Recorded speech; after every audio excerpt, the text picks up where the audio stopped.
সুপ্রিয় শিক্ষার্থীবৃন্দ, আজকে আমরা একটি বোর্ডের এমসিকিউ সমাধান করব ইনশাআল্লাহ। তোমরা প্রায় অনুপার্জিত সেবা আইনি বিপদে পড়ে যাও।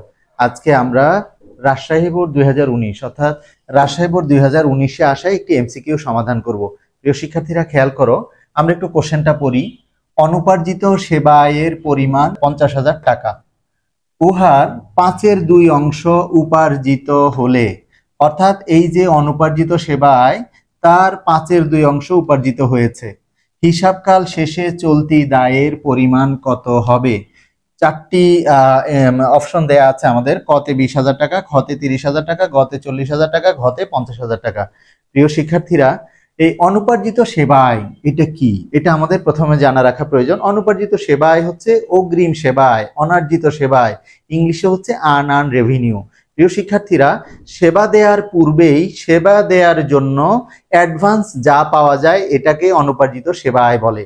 তাহলে এই প্রতিষ্ঠান অনুপার্জিত সেবা আয় অর্থাৎ অগ্রিম সেবা আয় পেয়েছে 50,000 টাকা, আর উহার 5-এর 2 অংশ উপার্জিত হয়েছে, অর্থাৎ একটা নির্দিষ্ট সময় শেষে, হিসাবকাল শেষে তোমার 5-এর 2 অংশ উপার্জিত হয়েছে, অর্থাৎ 5-এর 2 অংশের সেবা প্রদান করা হয়েছে। যখন তুমি সেবা প্রদান করবে অবশ্যই সেটা তোমার উপার্জিত হবে, আয় হবে। অর্থাৎ এই অনুপার্জিত সেবা আয়টা অগ্রিম আয় বলে এটা একটা দায়, চলতি দায়। আর সেখান থেকে 5-এর 2 অংশ উপার্জিত হয়েছে অর্থাৎ আয় হয়েছে, তার মানে এই দায় থেকে আয় হয়েছে, অর্থাৎ দায় কমেছে, আয় বেড়েছে, সেবা আয় বেড়েছে। হিসাবকাল শেষে চলতি দায়ের পরিমাণ বের করতে হবে। প্রিয় শিক্ষার্থীরা, খুবই গুরুত্বপূর্ণ। তোমরা যারা ভালো করতে চাও এই ধরনের ক্রিটিক্যাল টপিকস গুলো তোমাদের অবশ্যই জানা থাকা প্রয়োজন। তোমরা যারা অ্যাকাউন্টিং নিয়ে অনেক দূর যেতে চাও, প্রিয় শিক্ষার্থীরা খেয়াল করো আমরা কিভাবে সমাধান করছি। দেখো, অনুপার্জিত সেবা আয়, সেবা আয় 50,000 টাকা, এটা কিন্তু চলতি দায়। তাহলে এখান থেকে বাদ দিব উপার্জিত হয়েছে, উপার্জিত হয়েছে। প্রিয় শিক্ষার্থীরা, কতটুকু উপার্জিত হয়েছে? 5-এর 2 অংশ। এই যে 5-এর 2 অংশ উপার্জিত হয়েছে। তাহলে 5-এর 2 অংশ উপার্জিত হয়েছে, ব্র্যাকেটে দাও 5-এর 2 অংশ। আচ্ছা, 5-এর 2 অংশ যদি উপার্জিত হয় তাহলে কত হয়েছে দেখো, আমরা একটু লিখি।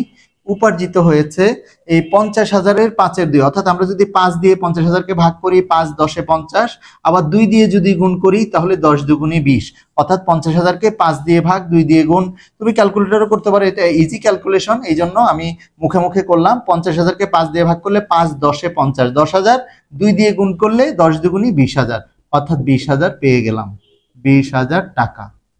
আর তোমরা যারা অ্যাডমিশনের জন্য প্রস্তুতি নিচ্ছ বা ভবিষ্যতে নিবে, তোমাদেরকে কিন্তু ক্যালকুলেটর ছাড়াই তোমাদের ম্যাথগুলো ক্যালকুলেশন করতে হবে। সুতরাং এখন থেকে যদি অল্প অল্প করে ক্যালকুলেটর ছাড়াই ক্যালকুলেশন করা শিখে নাও তাহলে তোমাদের জন্য অনেক ইজি হয়ে যাবে ইনশাআল্লাহ।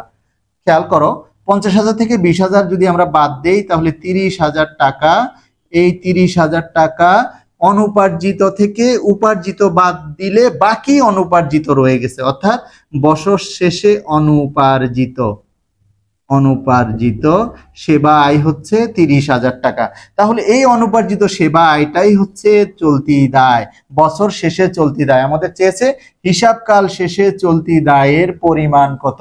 তাহলে আমরা পেয়ে গেলাম হিসাবকাল শেষে অনুপার্জিত সেবা আয় নামক চলতি দায়ের পরিমাণ 30,000 টাকা। দেখো তো আমাদের অপশনে আছে কিনা। হ্যাঁ প্রিয় শিক্ষার্থীরা, আমরা দেখলাম খ দাগে 30,000 টাকা আমাদের অপশন রয়েছে।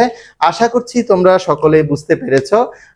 আর যদি এই ধরনের গুরুত্বপূর্ণ ক্রিটিক্যাল টপিকস গুলো তোমরা পেতে চাও তাহলে ইনশাআল্লাহ তোমার লাইক দিয়ে, কমেন্টস করে, শেয়ার দিয়ে আমার পেজের সাথে থাকতে পারো, এবং সেই সাথে আমার চ্যানেলটিকে, আসিফ স্যার কমার্স কেয়ার নামক চ্যানেলটিকে সাবস্ক্রাইব করে চ্যানেলের সাথেও থাকতে পারো। তাহলে ইনশাআল্লাহ যথাসময় তোমার কাছে এই ক্রিটিক্যাল ম্যাথগুলো, এই ভিডিওগুলো পৌঁছে যাবে ইনশাআল্লাহ। প্রিয় শিক্ষার্থীরা, আল্লাহ তাআলা যেন আমাদের সবাইকে ভালো রাখে।